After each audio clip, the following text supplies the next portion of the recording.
But சீமான் மக்களோட இருக்கார், மக்களுக்காக இருக்கிறாரு. மக்கள் அவமானத்தை கொடுத்தாலும் அதை தாங்கிக்க தயாராக இருக்கிறார். மக்கள் அவருக்கு அவமானத்தை கொடுத்தாலும் உங்கள் பிள்ளை உங்களிருந்து வந்தவன், நான் அதை தாங்க தயார் நின்று தான் அவர் ஹரிநாடாரோட கீழே போனார். ஹரிநாடாரோட கீழே போனதை காலையிலேருந்து சாயங்காலம் வர அவ்வளவு காட்சி ஊடகங்களும் விமர்சனம் செய்து கேவலப்படுத்தினாங்களா? அச்சு ஊடகங்கள் அதை செய்தியாக போட்டாங்களா? ஆனால் சீமான், அந்த சீமான் தான் இன்னைக்கு 8.2 மக்களோட மக்களாக இருந்து எழும்பி வந்திருக்கிறார். மக்கள் மீது நம்பிக்கை இல்லாமல் மக்கள் என்ன அவமானப்படுத்திடுவான்னு ஓடலை. என் மக்கள் எனக்கு என்ன தீர்ப்பளித்தாலும் அதை நான் ஏற்றுக்கிட்டேன்னா மக்களை நம்பி நிற்கிறான். அவனை மக்களை ஏற்றுக்குவாங்க. எடப்பாடி பழனிசாமி பலவீனப்படுத்தி அவருக்கு கிடைச்ச 23% வாக்கு அவர் அணிக்கு, அதில் அவருக்கு கிடைச்ச சுமார் 20 அந்த வாக்குலையும் ஒரு பகுதி சீமானுக்கு வரும். அதை தாண்டி சீமானுக்கு பெரிய அளவு வரக்கூடிய வாக்கு என்டிஏ எடுத்த 18% வாக்கு. ஸோ அண்ணாமலை எடுத்த 18% வாக்காளர் மத்தியில் சீமான் ஈரோடு கிழக்கில் ஹீரோவாகிறாரு. இதுதாங்க உண்மை, இதுதாங்க நடந்த சம்பவம், இதுதாங்க தரவுகளின் அடிப்படையில் பேசுறது. பட்டியல் வெளியேற்றம், பல்லர்களே பாண்டியர்கள், தேவேந்திரகுல வேளாளர்கள் இல்லாமல் யார் தேவேந்திரகுல வேளாளர்கள்? இவர்கள் வேளாளர்கள் இல்லாமல் யார் இந்த மண்ணில் வேளாளர்கள்? தென் பொது தொகுதியில் ஆதி தமிழர் இமானுவேல் சேகரன், சுந்தரலிங்க குடும்பம்னு தேவேந்திரகுல வேளாளருக்காக நிற்கக்கூடிய ஒரு சீமானன்னு அவங்க அந்த கருத்தை சொல்றாங்க. இன்னும் சில கருத்துக்கள் சொல்லியிருக்காங்க. அமைப்பு ரீதியாக நாம் தமிழர் பலகீனம்னாலும் சீமான் எடுத்து வைக்கக்கூடிய கருத்துக்கும் பிரச்சாரத்துக்கும் பெரிய வேல்யூ இருக்குன்னு சொன்னேன். இப்போ அமைப்பு ரீதியாகவும் கட்சியை பலப்படுத்திட்டோம்னு சீமான் என்கிட்டே சொல்றாரு. முன்னோட பலப்பட்டிருக்குன்னு நான் அதை உணர்றேன். இதுதான் சீமான நிரந்தரமா உறுதியா மற்ற வளமையான அடையாளங்களை அடிச்சு தமிழ் அடையாளங்கள்ல சீமான் மேல போறாருங்கிறத உறுதிப்படுத்தும் ஒவ்வொரு ஓட்டும் உறுதியான தீர்க்கமான ஓட்டா அவருக்கு வருங்கிறத நம்ம சொன்னோம். எப்படி சீமான் இதுல 17க்கு போறாருன்னா,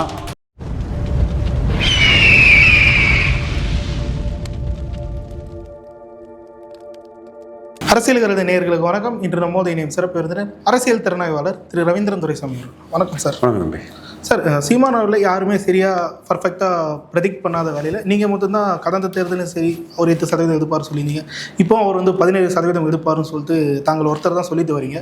இந்த தருவாயில் தொகுதி வாரியான அந்த சர்வேக்கள் வெளியாகும்போது நீங்கள் சொன்ன அந்த 17% வரக்கூடிய அந்த சர்வே முடிவுகளும் ஒத்து போகுது. இதை எப்படி சார் பார்க்குறீங்க?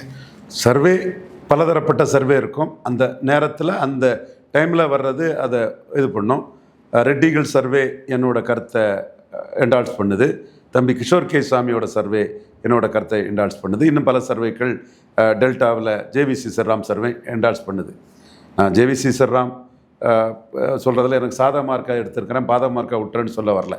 ஒட்டுமொத்த சர்வேயே நம்ம ப்ரூவ் பண்ணவும் முடியாது, டிஸ்ப்ரூவ் பண்ண முடியாது. அந்த டைமில் அது சொன்னதை அவங்க சொல்கிறாங்க, அவ்வளோதான். நான் சர்வேக்களை விட என்னோட கணிப்பை பிரதானமாக வச்சு போகக்கூடியவன். கடந்த கால அரசியல்களில் என்ன நடந்திருக்கு, அது எப்படி நடக்கும், அதோட பாதை எப்படி இருக்கும், மக்கள் உணர்வு என்னங்கிறத மையமாக வச்சு என் கருத்தை நான் சொல்லக்கூடியவன் தான். சீமானை பற்றி நான் ப்ரெடிக்ட் பண்ணது 100% கரெக்ட். ஸ்டாலினை பற்றியாவது அந்த கொங்கு மண்டலத்தை உள்ளது போனது தப்பாக போயிட்டே தவிர சீமானை பற்றி நான் ப்ரெடிக்ட் பண்ணதெல்லாம் கரெக்டு. எல்லாருக்குமே தெரியும். விக்ரவாண்டியில் போலரைசேஷன் தான் வரும்னு சொன்னேன். இதில் இருந்து திருவொற்றியூரில் சீமான் 3வது தான் போவாருன்னு சொன்னேன். ஸோ இப்படி பல விஷயங்கள் 8% ஓட்டு சீமான் எடுப்பார். காரணம், திமுகவும் அதிமுகவும் காங்கிரஸ் பாஜகவின் ஊதுகுழல்கள் ஒட்டுணிகள் காவிரியை கோட்டை விட்டுட்டாங்க, கச்சத்தீவை கோட்டை விட்டுட்டாங்க, முல்லை பெரியாறில் இது பண்ணலை அப்படின்னு அடித்தார் பாருங்க. பீத்தேன் ஈத்தேன்னு எல்லாம் அடித்தார் பாருங்க. அதில் தான் அவர் எழும்பினார். கலைஞரையும் புரட்சி தலைவரையும் அடித்தார் பாருங்க தமிழர் நலனுக்காக. அதில் தான் அவர் எழும்பினார். இப்போ விஜய் 3 எழுத்து, எம்ஜிஆர் 3 எழுத்து, கமலஹாசன் எம்ஜிஆர் ஆட்சியை கொடுப்பேன், வைகோ எம்ஜிஆர் ஆட்சியை கொடுப்பேன், கருப்பு எம்ஜிஆர் விஜயகாந்த்னு சொன்ன அந்த அரசியலை தாண்டி இவர் எம்ஜிஆரே முல்லை பெரியாறில் தமிழினத்துக்கு துரோகம் பண்ணிட்டாரு, விட்டு கொடுத்துட்டாரு, தமிழர் ராஜா முகமது தான் அமைச்சர்கள் தான் கரெக்டாக இருந்தாரெல்லாம் போறார் பாருங்க. இதுதான் சீமான நிரந்தரமாக உறுதியாக மற்ற வளமையான அடையாளங்களை அடித்து தமிழ் அடையாளங்களில் சீமான் மேலே போறாருங்கிறத உறுதிப்படுத்தும் ஒவ்வொரு ஓட்டும் உறுதியான தீர்க்கமான ஓட்டா அவருக்கு வருங்கிறத நம்ம சொன்னோம். கருப்பு எம்ஜிஆருக்கு ஓட்டை பொம்பளை எம்ஜிஆர் ஜெயலலிதா திரும்ப தூக்கிட்டு போயிட்டாங்களே. கருப்பு எம்ஜிஆர் விஜயகாந்துக்கு ஓட்டை லேடி எம்ஜிஆர் ஜெயலலிதா 2014 தூக்கிட்டு போயிட்டாங்களே. கண்ணரை தானே பார்த்தோம். சீமானுக்கு ஓட்டு எம்ஜிஆர் ஊழல் பெருச்சாளின்னு சொல்லி எடுக்கக்கூடிய ஓட்டு, சாராய வாரிகளை கல்வி தந்தேன்னு ஆக்குனார் எம்ஜிஆர்னு சொல்லக்கூடிய ஓட்டு. வீரப்பன் கொள்ளக்காரனா கருணாநிதிக்கும் ஜெயலலிதாவுக்கும் என்ன பேருன்னு கிடைக்கக்கூடிய ஓட்டு. கடற்கரை அழக எம்ஜிஆர் சமாதியும் ஜெயலலிதா சமாதியும் கெடுக்குதுன்னு சொல்லி எடுக்கக்கூடிய ஓட்டு. அதிமுகவும் டாஸ்மார்க், திமுகவும் டாஸ்மார்க்குன்னு சொல்லி எடுக்கக்கூடிய ஓட்டு. ஸோ அந்த இடத்துக்குள்ள ஒருத்தர்கிட்ட காம்ப்ரமைஸ் பண்ணி எடுக்கக்கூடிய ஓட்டா சீமானுக்கு ஓட்டு இல்லை. உறுதியான தீர்க்கமான தெளிவான நிலைப்பாட்டை சொல்லி போடுறோம் போடு, போடாதவன் போயிட்டு போன்னு சொல்லக்கூடிய ஓட்டு. அதனால சீமானை பற்றி நான் கணிச்சு 2024 தெளிவாக சீமான் 8% வருவார்னு சொன்னதும் கரெக்டாச்சு. சுமன் ஸ்ரீராமன் ஐயா 2% தான் சொன்னார். ஜான ஆரோக்கியசாமி நாயுடுகார் 4 தான் சொன்னார். குபேந்திரன் 4 தான் சொன்னார். எல்லாரும் இதோட குறைன்னு சொன்னாங்க.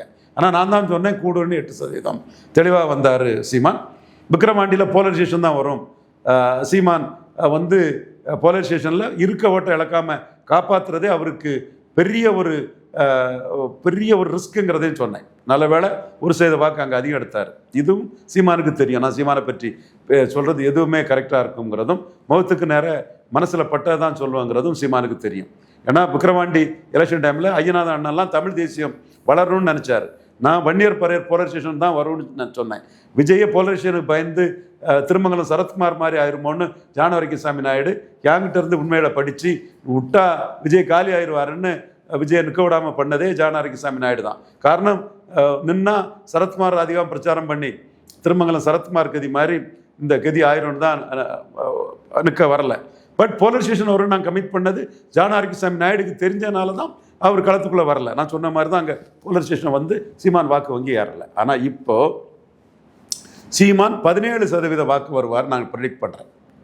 இதுதான் எல்லாருக்கும் இதாக இருக்குது. டிஎஸ்எஸ் மணியே இதாகிட்டாப்பில், ஓ நீ களத்தில் நீ போராளி தான், நீ பெரிய ஆள் தான், அது மறுக்க வரல, களத்தில் போய் பாரியா அப்போ உனக்கு தெரியும்னு டிஎஸ்எஸ் மணிகிட்ட சொன்னேன். ஒரு மீசெல்லாம் வச்சுக்கிட்டு பெரிய போராளி, அது அவர் மேலே எனக்கு மரியாதை உண்டு. கணிப்பு தானே. அப்போ நான் ஏன் கணிக்கிறேங்கிறது தான் எங்கள் மேட்ரு. எப்படி சரியாக சீமானு கணிக்கிறாங்கிறதா மேட்ரு. 8% பார்லிமெண்ட்லேயே எடுத்துட்டார். இந்தியாவிலே பார்லிமெண்ட்டில் யாரும் உயரலை. மாயாவதி உயரலை, சந்திரசேகர் ராவ் உயரலை, ஐஎன்எல்டி உயரலை, ஆம் ஆத்மி உயரலை. யாருன்னா ராகுல் காந்தி கூடயோ மோடி கூட நிற்காத வேற யாரும் உயரலை. புரியுது. சீமான் அதையும் தாண்டி 4வது நின்று உயர்ந்திருக்கிறார். எடப்பாடி தாழ்ந்திருக்கிறார். 33 இருந்த எடப்பாடி 19க்கு போயிட்டார். 6.8 இருந்த சீமான் 8.2 வந்திருக்காரு. அப்போ அதுலேயும் லீடர்ஷிப் சீமானுக்கு தான் இருக்கு. ஓபிஎஸ் விலகியதுனால ஓபிஎஸ் மேலே சிம்பதி உள்ள 13% வாக்குகள் எடப்பாடியை விட்டு விலகிட்டு ஓபிஎஸ் அதை எடுத்தாரா இல்லையாங்கிறது கேள்வி இல்லை. ஓபிஎஸ்ஸால் 13% வாக்குகளை எடப்பாடி இழந்த போது சீமான் 1.5% வாக்கு கூடியிருக்கிறார். மக்களவைத் தேர்தலில் சீமான் எடுத்ததை விட 3.8ங்கிறது 8.2 ஆகும்போது 4.4% வாக்கு திமுக ஸ்டாலின் ஆளுங்கட்சி எதிர்ப்பு வாக்கு அங்கே விழுந்திருக்கு. பிரியன் போன்ற லெஸ் இன்பார்ம்டு, கரெக்டாகவே சொல்கிறேன், லெஸ் இன்பார்ம்டு பீப்புள் சீமான் மீது வன்மத்திலும் காழ்ப்புணர்ச்சியிலும் ஸ்டாலின் இழந்த ஓட்டில் பெரும்பகுதி சீமான் தான் எடுத்தாருங்கிறதே தெரியாமல் பேசிகிட்டு இருக்காங்க. இதை புரிஞ்சாருன்னா பிரியன் என்லைட்டன் ஆகிட்டாருன்னா பாராட்டுவேன், அல்லது அடுத்தாலும் அவரை பற்றி விமர்சனங்களை வைக்க தயங்க மாட்டேன். ஸோ சீமான் வந்து எல்லா வகையிலும் மேலே போயிட்டுருக்கிறார். ஆர்கே நகரில் அதிமுக பலவீனப்படும் போது, திமுக பலவீனப்படும் போது, பாஜக மோசமாக போகும்போது சீமான் வந்து வளர்ச்சியை பெறுறார். முன்ன விட தினகரனும் கமலஹாசனும் பலவீனப்படும் போது சீமான் வளர்ச்சியை பெறுறாரு. எடப்பாடி பலவீனப்படும் போது சீமான் வளர்ச்சியை பெறுறாரு. அப்போ சீமானுக்கு வளர்ச்சிங்கிறது தொடர்ந்து வளர்ச்சி பாதையிலே போயிட்டு இருக்கிறார். மக்களவையில் 8% எடுத்தவர் அவரை முன்னிறுத்தக்கூடிய சட்டமன்ற தேர்தலில் கூடுதல் வாக்கெடுப்பார். சரி, இதை எப்படி நீ இதை ப்ரெடிக்ட் பண்ணுற கேள்வியாக வர அந்த கேள்விக்கு இப்போ ஆன்சர் சொல்கிறேன். இதை என் மதிப்புக்குரிய தம்பி ரங்கராஜ் பாண்டே ஒரு வீடியோவாட்டே போடணும், சவுக்கு சங்கர் ஒரு வீடியோவாட்டே போடணும், அல்லது கில்லிங் இன் சைலன்ஸ் பண்ணிக்கிட்டு பூனை கண்ணை மூடிட்டா பூலகம் இருண்டு போகணும்னு நினச்சிக்கிட்டு கணக்கு தவளையெல்லாம் ஒதுங்கிடுங்க, அது உங்கள் விருப்பம். ஆனால் என் சகோதரர்கள் தான் ஒரு சூப்பர் ஸ்டார், இவர் ரொம்ப ரீச் உள்ளவர், அதெல்லாம் நான் மறுக்க வரல.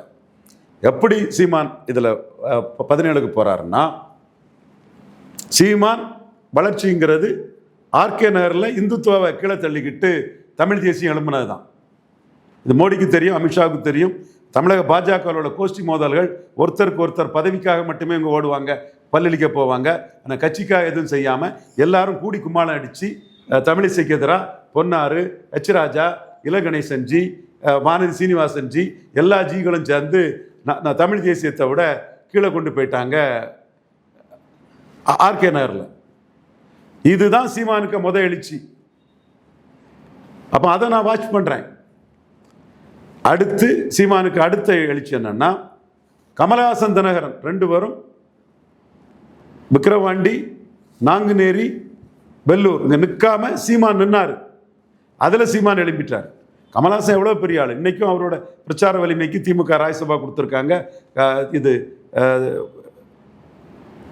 திருமாவளவனும் ரவிக்குமாரும் உங்கள் பிரச்சாரத்தால் வெற்றி பெற்றோன்னு அவரை போய் நன்றி தெரிவிக்கிறாங்க. தினகரன் ரெட்டலையும் உதயசூரியனையும் குக்கரில் வச்சு அவிச்சவர். 2 பேரும் சாதாரண ஆட்களா? எவ்வளோ பெரிய ஆட்கள் 2 பேரும். நிச்சயமா. பட் சீமான் மக்களோட இருக்கார், மக்களுக்காக இருக்கிறாரு. மக்கள் அவமானத்தை கொடுத்தாலும் அதை தாங்கிக்க தயாராக இருக்கிறார். மக்கள் அவருக்கு அவமானத்தை கொடுத்தாலும் உங்கள் பிள்ளை உங்களிருந்து வந்தவன், நான் அதை தாங்க தயாருன்னு தான் அவர் ஹரிநாடாரோட கீழே போனார். ஹரிநாடாரோட கீழே போனதை காலையிலேருந்து சாயங்காலம் வர அவ்வளவு காட்சி ஊடகங்களும் விமர்சனம் செய்து கேவலப்படுத்தினாங்களா? அச்சு ஊடகங்கள் அதை செய்தியாக போட்டாங்களா? ஆனால் சீமான், அந்த சீமான் தான் இன்னைக்கு 8.2 மக்களோட மக்களாக இருந்து எழும்பி வந்திருக்கிறார். இதைத்தான் ரங்கராஜ் பாண்டேயையும் சவுக்கு சங்கரையும் வீடியோ போட சொல்கிறேன். இப்போ 17% எப்படி வருவாருன்னு சொன்னால், எடப்பாடி பழனிசாமியின் முதல் தவறு. சீமானும் எடப்பாடி பழனிசாமியும் ஒரே நிலைப்பாட்டில் இருந்தாங்க. சீமான் காங்கிரஸ் பாஜகவுக்கு ஊதுகுழல் ஒட்டுண்ணி திமுக அதிமுகன்னு வாங்கி அடித்தார். ஐயா எடப்பாடி என்ன சொன்னார்னா, நாங்கள் பிரதமரை முடிவு பண்ணுவோம், நவீன் பட்நாயக் மாதிரி நாங்கள் ஜெயிப்போம், ஜெகன் ரெட்டி மாதிரி ஜெயிப்போம், நவீன் பட்நாயக் மாதிரி ஜெயிப்போம், ராகுலும் வேண்டாம் மோடியும் வேண்டான்னு வாங்கி சொன்னார். அப்போ தன் நிலைப்பாட்டை எடப்பாடி மாற்றிருக்கிறா இல்லையா? ரங்கராஜ் பாண்டே சகோதரரே, ஒருத்தர் நிலைப்பாட்டை மாற்றினா மக்கள் அவரை குறைச்சி மதிப்பிடுவானா மாட்டானா? காரி துப்பிட்டு போயிடுவான்னு சொல்ல வரல. குறைச்சி மதிப்பிடுவானா மாட்டானா? நிலைப்பாட்டை மாத்தாதவனை இவன் கொள்கை உறுதியோட நிலையா நிற்கிறான்னு சொல்லுவானா இல்லையா? இதைத்தான் ரங்கராஜ் பாண்டே வலதுசாரி என் சகோதரருக்கும் வெப்பலைன் சூப்பர் ஸ்டார் இடதுசாரி சவுக்கு சங்கருக்கும் கேட்குறேன். அப்போ சீமா நிலைப்பாட்டில் மாறாமல் இருக்கிறார். பாயிண்ட் 1. 2வது, இதில் எடப்பாடி பழனிசாமி பலகீனப்படுத்துவார். இன்னொன்று, பார்லிமெண்ட் வேற அசம்பிளி வேறன்னு சொல்கிறாங்க. எடப்பாடி 13% ஓட்டை இழக்கும் போது சீமான் 1.4% ஓட்டை உயர்த்தி இருக்கிறார. என்ன புதுச்சேரியில் சீமானுக்கு என்ன சிஎம் கேண்டிடேட்டாக இருந்தது, எடப்பாடியோட அதிக ஓட்டு எடுத்திருக்கிறார. ஜெயலலிதா உயிரோடு இருக்கும்போது நோட்டா கீழே போன விளவங்கோட்டில் எடப்பாடியோட அதிக ஓட்டு எடுத்திருக்காரு. அவருக்கு என்ன பிஎம் கேண்டிடேட்டாக இருந்தது சீமானுக்கு? இல்லை. ஸோ பல இடங்களில் திருநெல்வேலி, ராமநாதபுரம்லாம் பிஎம் கேண்டிடேட் இல்லாமல் பணபலம் இல்லாமல் எடுத்திருக்காரு. இப்போ அவரே சிஎம் கேண்டிடேட்டாக வரார். அப்போ அது எவ்வளவு வெளிச்சம் இருக்கும்? ஈர்ப்பு சக்தியற்ற ஓட் டிரான்ஸ்ஃபரிங் கெப்பாசிட்டி இல்லாத எடப்பாடி பழனிசாமியை ஜெயலலிதா 40 இருக்கும்போது எடப்பாடிகிட்ட 20 இருக்குது. அந்த 40ல் 7 எடுத்து தான் எடப்பாடி பழனிசாமியை சீமான் பலகீனப்படுத்தி வந்திருக்கிறார். மீண்டும் நிலைப்பாட்டில் இருந்து மாறின எடப்பாடி பழனிசாமியை சீமான் பலகீனப்படுத்துவார். இதுக்கு சகோதரர், அன்புக்கும் பாசத்துக்குள்ள சகோதரர் ரங்கராஜ் பாண்டே வீடியோ போடட்டும். அது மாட்டாரா மாட்டாரா? மக்கள் என்ன மந்தை கூட்டமா? மக்கள் ஏமாளிகளா? ஒருத்தன் கொள்கை உறுதியோடு நிற்கிறதுக்கும் நிலைப்பாட்டில் மாறி ஒருத்தன் பல்ட்டி அடித்து பல்ட்டிசாமியா மாறுறதுக்கும் மக்களுக்கு வித்தியாசம் தெரியாதா? நீங்கள் என்ன ஒரு வீடியோ போடுங்க, தெரியுமா தெரியாதான்னு. நான் மக்களுக்கு தெரியுங்கிறேன், நான் தெரியுங்கிறேங்க. அடுத்து விக்கிரவாண்டி 36% ஓட்டு ஐயா எடப்பாடி பழனிசாமிக்கு இருக்குது. களத்தில் இறங்கி வட தமிழகத்தில் 3வது தள்ளின பாமகவை 3வது தள்ளி இருக்கணும். பயந்துட்டீங்க, ஓடிட்டீங்க. சீமான் களத்துக்குள்ள நின்னாரு. உன்னையாடா அடிக்க சொன்னேன், பறையதானே அடிக்க சொன்னேன்னு ஓங்கி நின்னார். நீங்கள் ராமதாஸுக்கு பயந்து களத்தை விட்டு ஓடிட்டீங்க. சீமான் ஜாதிவாரி கணக்கெடுப்பு நடத்தி இடஒதுக்கீடு கொடு, எண்ணி கொடு, அளந்து கொடு, அள்ளி கொடுக்காத கிள்ளி கொடுக்காத, யாருக்கும் அள்ளி கொடுக்காத யாருக்கும் கிள்ளி கொடுக்காத, எண்ணி கொடு, அளந்து கொடுன்னு ஆணித்தரமாக சொல்லி நின்னார். வன்னியர் 17% இருந்தால் கூட்டி கொடு, குறைவாக இருந்தால் குறைச்சி கொடு. தெளிவாக அந்த இடத்துக்குள்ள ராமதாஸோட அந்த தடாலி அரசியலுக்கு சீமான் அச்சப்படலை. களத்துக்குள்ளே நின்னார். நடிகர் விஜய் வன்னியர் பரையர் போலீஸ் ஸ்டேஷன் வரவன்னு திருமங்கலம் சரத்குமார் மாதிரி ஆயிரவன்னு ஜான ஆரோக்கியசாமி அட்வைஸில் பின்னங்கால் பட எங்களுக்கு 26 தான் முக்கியம், 26 தான் முக்கியம்னு ஒரு போலியா நுண்டி குதிரைக்கு சறுக்குன்னு சாக்குன்னு ஒரு சாக்கை சொல்லி ஓடிட்டாப்புல. ஓகே, இதில் எடப்பாடி பழனிசாமி வன்னியர் அல்லாத பிற தமிழ் ஜாதிகள்கிட்ட வட தமிழகத்தில் பலகீனம் அடைகிறார். நின்னாயா சீமான் போல்டான்னு அவங்க சீமானை பாராட்டுவாங்க. அப்போ எடப்பாடி இதில் பலகீனம் அடைகிறாரா? நான் வன்னியர்கள் மத்தியில் பலகீனம் அடைகிறாரா? அடுத்து ஈரோடு கிழக்கு. ஈரோடு கிழக்கில் 2 பேர் பலவீனம் அடைகிறாங்க. எடப்பாடியும் பலவீனம் அடைகிறாரு, அண்ணாமலை பாஜகவும் பலவீனம் அடைகிறாங்க. அண்ணாமலை பாஜக எப்படி பலவீனம் அடைகிறாங்கிறத அடுத்து சொல்கிறேன்.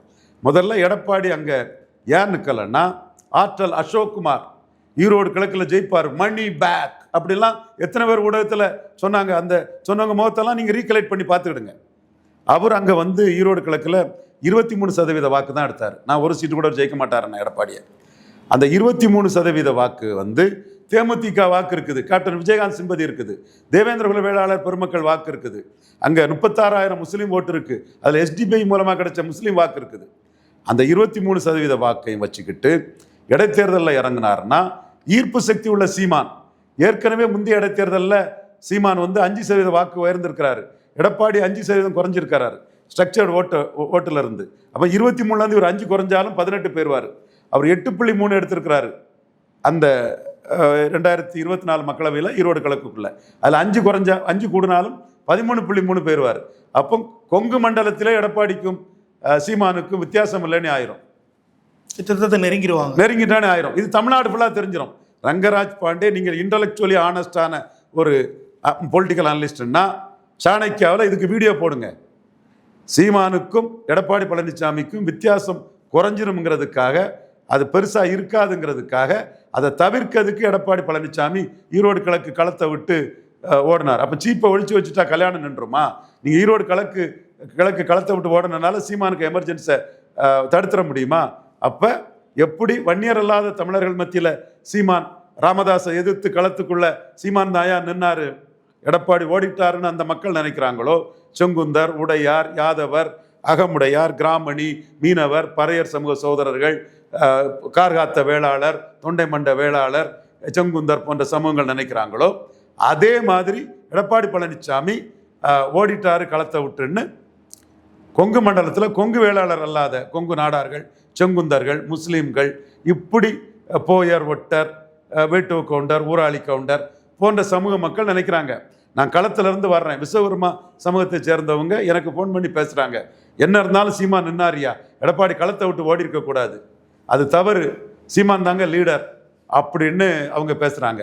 அப்போ 40% இருந்த எடப்பாடி பழனிசாமியை 20க்கு கொண்டு வரும்போது சீமான் 7% லாபம் அடைஞ்ச போது விக்கிரவாண்டியில் எடப்பாடி நிற்காததுலையும் ஈரோடு கிழக்கில் நிற்காததுலையும் சீமான் அதிமுக ஓட்டை பலகீனப்படுத்துகிறார். தன் நிலைப்பாட்டிலிருந்து எடப்பாடி பழனிசாமி மாறினதுலையும் இவன் தாண்டா தெளிவான நிலைப்பாட்டோடு நிற்கிறான்னு அதுலேயும் சீமான் வந்து லீடர்ஷிப்லையும் எடப்பாடி பழனிசாமியை பலகீனப்படுத்துகிறார். ஸோ எடப்பாடி பழனிசாமி பலகீனப்படுத்தி அவருக்கு கிடைச்ச 23% வாக்கு அவர் அணிக்கு, அதில் அவருக்கு கிடைச்ச சுமார் 20ல் காசு செலவழிக்காமல் தான் எடுத்தார். நம்ம அதை ஒத்துக்கணும், காசு செலவழிக்காமல் தான் அவரும் எடுத்தார், பெருசாக ஒன்றும் படம் செலவழிக்கலை. அந்த வாக்குலேயும் ஒரு பகுதி சீமானுக்கு வரும். அதை தாண்டி சீமானுக்கு பெரிய அளவு வரக்கூடிய வாக்கு என்டிஏ எடுத்த 18% வாக்கு. அந்த 18% வாக்குகளையும் அண்ணாமலை ஜெயலலிதாவை ஊழல் பெருச்சாளின்னு சொல்லி எடுத்தார். உண்டா இல்லையா எடப்பாடி பழனிசாமி ஐயா அவர்களே, உண்டா இல்லையா சிவி சண்முகம் ஐயா அவர்களே, உண்டா இல்லையா கேபி முனிசாமி ஐயா அவர்களே, உண்டா இல்லையா ஜெயக்குமார் அவர்கள் ஐயா அவர்களே, ஜெயலலிதாவை ஊழல் பெருச்சாளின்னு சொல்லி தானே அந்த 18% ஓட்டையும் அண்ணாமலை எடுத்தாரு. பசும்பன் ஐயா முத்துராமலிங்க தேவர் ஆன்மீக தலைவர், அவருடைய அதிரடிக்கு பயந்து பகுத்தறிவு கருத்தையே பெருஞ்சர் அண்ணா பெருந்தகை சொல்லாம பேச முடியாம மதுரையை விட்டு ஓடிட்டாருன்னு தானே எடுத்தாரு. அண்ணா மேல பற்றுதல் கொண்ட ஜீவசகாப்தம் நீங்க சொல்லுங்க, அண்ணா மேல பற்றுதல் கொண்ட திராவிட இயக்க கட்சி தலைவர்கள் சொல்லுங்க. இதை சொல்லி தானங்க எடுத்தாரு அண்ணாமலை. உண்டா இல்லையா? அதிமுக பன்னீர்செல்வம் தினகரன்கிட்ட போகும், முக்குலத்தோர்கிட்ட போகும்னு சொல்லி தானே முக்குலத்தோர் வாக்கு எடுத்தாரு. எடப்பாடிக்கு கேண்டிடேட் டெபாசிட் இழந்து 3ஆர் போவார் சொல்லி தானே கோயம்புத்தூர்ல 2வது வந்தாரு. எடப்பாடி என்னென்னலாம் சொன்னாரு அதெல்லாம் சொல்லி நான் பப்ளிசிட்டி கொடுத்து ஒருத்தருக்கு எதிராக இழிவா பேச விரும்பல. அதை சொன்னாரா இல்லையா? அதை சொல்லி தான் அந்த ஓட்டை எடுத்தாரா இல்லையா? அப்ப அந்த 18% ஓட்டும் பெருந்தலைவர் காமராஜ் சொன்ன ஒரே குட்டையில் ஊறிய மட்டைகள் இறக்கும் தருவாயிலும் 35 to 40% மக்கள் ஆதரவை பெற்ற அந்த குடும்பத்தின் வாரிசுகளின் ஆதரவில் வந்த ஓட்டு. அந்த ஓட்டுல தெளிவாக அதை தாக்கு பிடிக்க முடியாம தலைவர் பதவி மாற்றம் இல்லை, ஈரோடு கிழக்கு களத்திலே அண்ணாமலை நிற்க முடியல. இதே ஆர்கே நகரில் தமிழ் தேசியத்தை எழும்ப விட்டு இந்தியத்துவாவை புதைச்சாங்க இல்லையா? இல கணேசன் ஜி, ஹெச் ராஜா ஜி, பொன்னார் ஜி, வானதி சீனிவாசன் ஜி, இந்த ஜிக்கள் மாதிரி இப்பவும் நயினார் நாகேந்திரன் ஜி, சீனிவாசன் ஜி, வானதி சீனிவாசன் ஜி, பொன்னார் ஜி, தமிழிசை ஜி, எல்லா ஜிக்களும் ஈரோடு கிழக்கில் அண்ணாமலையை நிற்கோடாம பண்ணிட்டீங்க. அது என்னங்க டிசைன்? நீங்கள் விக்கிரவாண்டியில் நிற்பீங்க, ஒரே குட்டையில் உரிய மட்டைகளின் அடித்து ஏறி 29% எடுப்பீங்க. டாக்டர் ஐயா தயவில், பாமக தயவில். ஆனால் ஈரோடு கிழக்கு வந்துன்னா உங்களுக்கு நிற்க முடியாது. ஜிகே வாசன் துண்டக்கான துணியக்கானு ஓடிட்டார். வாசன் தான் ஓடிட்டார் சைக்கிள். நீங்கள் தாமரை நிற்கலாமா இல்லையா? நிற்கல. அப்போ என்ன அர்த்தம்? ஒரே குட்டையில் ஊறிய மட்டைகள், திமுக அண்ணா திமுக வேண்டாங்கிற அந்த கருத்தியலுக்கு சீமான் தான் லீடர். உங்கள் லீடர்ஷிப்பை சீமான் கையில் கொடுத்துட்டு போயிட்டீங்க. ஆர்கே நகர்லையாவது களத்துக்குள்ளே நின்று சீமான் கிட்ட கீழே போனீங்க. இங்கே களத்துக்குள்ளே நிற்க முடியாமல் சீமானு கண்டு ஓடிட்டீங்க. இதைத்தான் நான் நிற்கணும்னு அமித்ஷாவுக்கு சொன்னேன், நட்டாவுக்கு சொன்னேன், மோடிக்கு சொன்னேன், சந்தோஷுக்கு சொன்னேன். ஆனால் உள்கட்சி தகராறில் குழப்பத்தில் அவங்க நிற்க முடியாமல் பலகீனப்பட்டு போனாங்க. ஸோ அண்ணாமலை எடுத்த 18% வாக்காளர் மத்தியில் சீமான் ஈரோடு கிழக்கில் ஹீரோவாகிறாரு. இதுதாங்க உண்மை, இதுதாங்க நடந்த சம்பவம், இதுதாங்க தரவுகளின் அடிப்படையில் பேசுறது, எவிடன்ஸோட பேசுறது. அந்த இடத்துல அண்ணாமலை நின்று இருந்தா ஒரு வேளையில் 2வது வந்திருக்கலாம், வாய்ப்பு உண்டு. ஆனா நீங்க நிக்கலையே, சீமானு கீழே போயிடுவோன்னு பயந்து ஓடிட்டீங்களே. களத்தில் நிற்கிறவன் பெரியவனா? மக்கள் மத்தியில் களத்தை விட்டு ஓடுறவன் மக்கள் மதிப்பாங்களா? நிற்கிறவன் தான் பெரியவன். எப்படி கமலாசன் இந்த நகரனையும் சீமான் தாண்டி போனாரு? 1.1 இருந்தவர் களத்தில் நின்னாரு. இன்னைக்கு சீமானியா 17% வருவார் ஆணித்தரமா சொல்றேன். 214 நிப்பண்ணி ஆணித்தரமா சொல்லி நிற்கிறாரு. கிளாரிட்டியோட நிற்கிறாரு. அரசியல் வியாபாரம் பண்ண வரல, பொழைப்பு அரசியல் பண்ண வரல, பச்சோந்தித்தனம் பண்ண வரல. எங்கேயாவது கூட்டணி கிடைக்காதா, நோட்டுக்கு சீட்டுக்கும் வாய்ப்பு கிடைக்காதா, பாப்புலாரிட்டியை வித்து காசாக்கிடலாமான்னு அப்போ கிளாரிட்டியோட நிற்கிறாரு. எல்லா களத்திலும் நிற்கிறாரு. பார்ட் டைம் பொலிட்டிஷியன் ஆட்டு மக்களை நம்பாம மக்களை அவமானப்படுத்திடுவான்னு ஓடலை. மக்கள் மீது நம்பிக்கை இல்லாமல் மக்கள் என்ன அவமானப்படுத்திடுவான்னு ஓடலை. என் மக்கள் எனக்கு என்ன தீர்ப்பளித்தாலும் அதை நான் ஏற்றுக்கிட்டேன்னா மக்களை நம்பி நிற்கிறான். அவனை மக்களை ஏற்றுக்குவாங்க. இதுதான் ரங்கராஜ் பாண்டேக்கும் சவுக்கு சங்கருக்கும் ரவீந்திரன் துரைசாமிக்குள்ள வித்தியாசம். நான் களத்துல இருந்து வந்தவன், எவ்வளோ பெரிய உயிர் ரிஸ்கான களத்துல இருந்து வந்தவன். எந்த கலன்னு எல்லாருக்கும் தெரியும். அது நீங்கள் ஏசி ரூமில் இருந்துக்கிட்டு, நான் தம்பி சவுக்கு சங்கரை நான் குறை சொல்லலை, அவருக்கு உள்ள கைது அதெல்லாம் அநீதி தான், அதை நான் என்னைக்கும் சொல்லுவேன். அது நம்ம மாறுபட்ட கருத்து கிடையாது. பட் நீங்கள் ஏசி ரூமில் இருந்துக்கிட்டு கள அரசியல் தெரியாமல் பேசிகிட்டு இருந்தீங்கன்னு, நான் கள அரசியல் தெரிஞ்சு பேசுகிறேன். சீமான் எடப்பாடி பழனிசாமியை பலகீனப்படுத்துவார், நிலைப்பாட்டிலேருந்து மாறிட்டார். விக்கிரவாண்டி ஈரோடு களத்துக்குள்ள அவர் வரல. அது நான் வன்னியர் தமிழ்ஸ் மத்தியிலையும், நான் வெள்ளாள கவுண்டர் தமிழ்ஸ் மத்தியிலையும் சீமான் தாண்டா தலைவன், எடப்பாடியெல்லாம் என்ன தலைவங்கிற எண்ணத்தை ஏற்படுத்திட்டு மக்களை கண்டு பயந்து ஓடக்கூடியவரெல்லாம் தலைவரா? அதே மாதிரி 18% என்டிஏ ஓட்டையும் அண்ணாமலையை நிற்க விடாமல் செய்ததில் சீமான் பக்கம் அது பெருசாக குவியுது. இந்த நாடார்கள் மைத்துனரே ஒருத்தர் பேசுகிறாரு, இந்த தடவை சீமானுக்கு போடணும்னு இந்த நாடாரெல்லாம் பேசுகிறான். மோடிக்கு போட்டோம், இந்த தடவை சீமானுக்கு போட்டோம்னு பேசுகிறான்.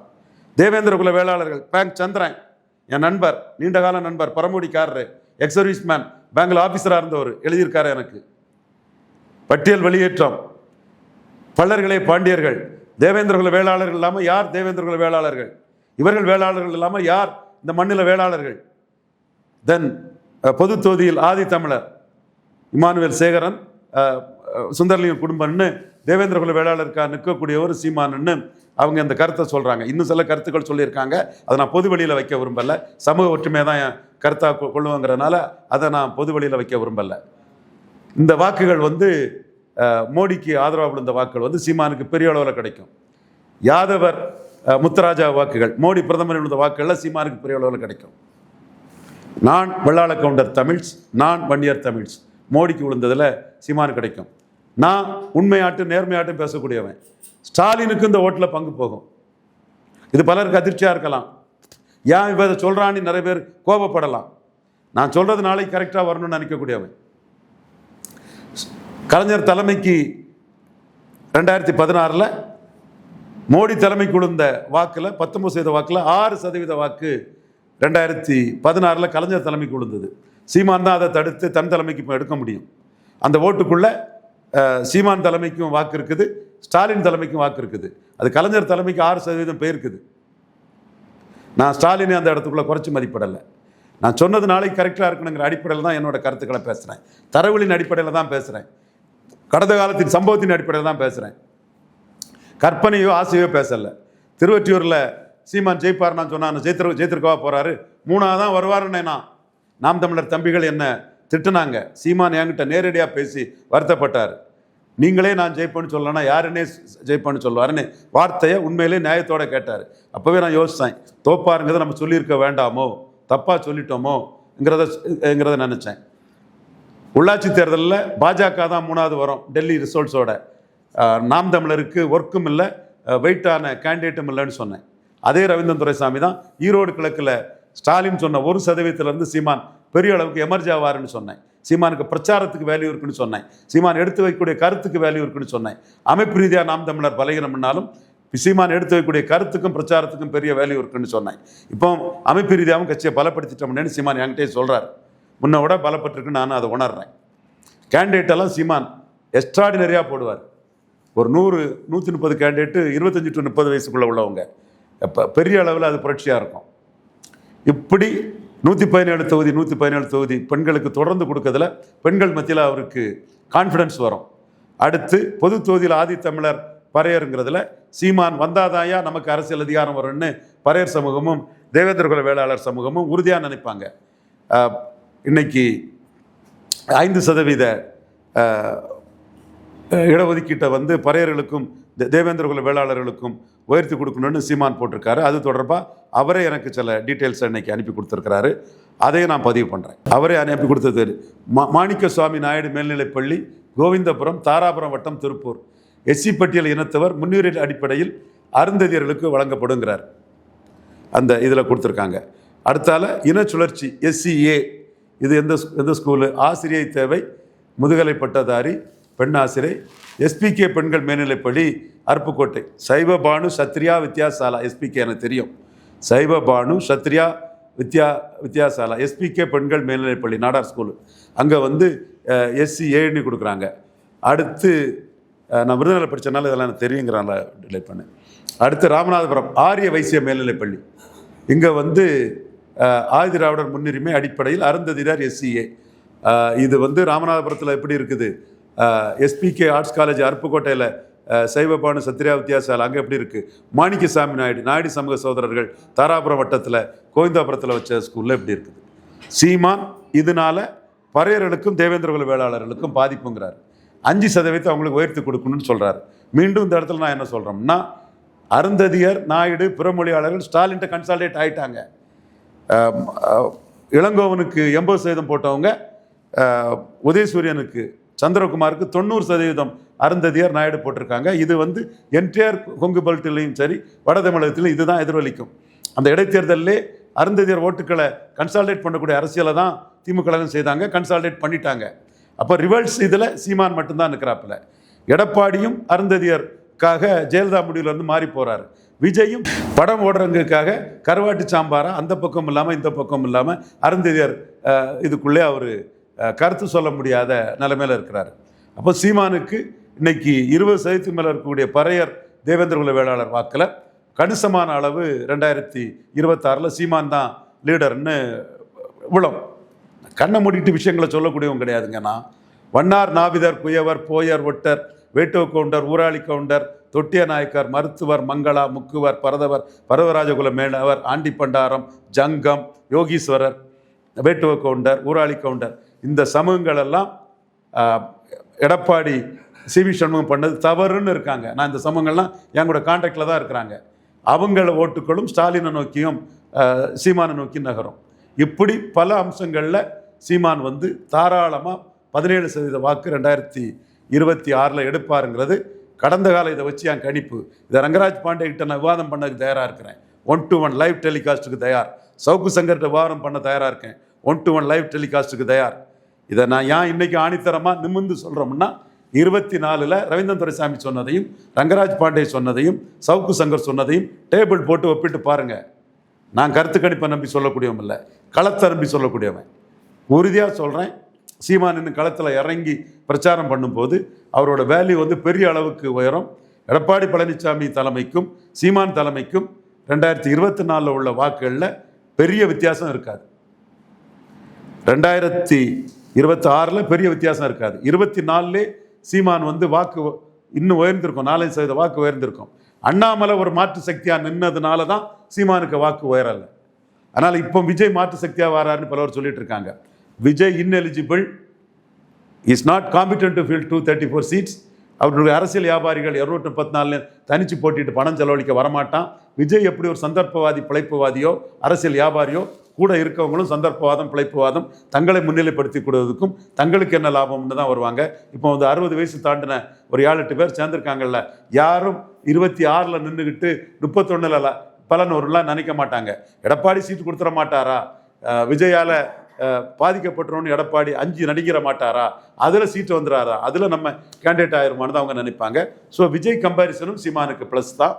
17% தாராளமாக வருவார். நான் வந்து லாஜிக் இல்லாமல் எதையும் சொல்ல போகிறதில்ல, லாஜிக்கோட தான் சொல்கிறேன். ஓகே சார், பல்வேறு கேள்விக்கு தெளிவாக நேரத்தை மிக்க நன்றி சார்.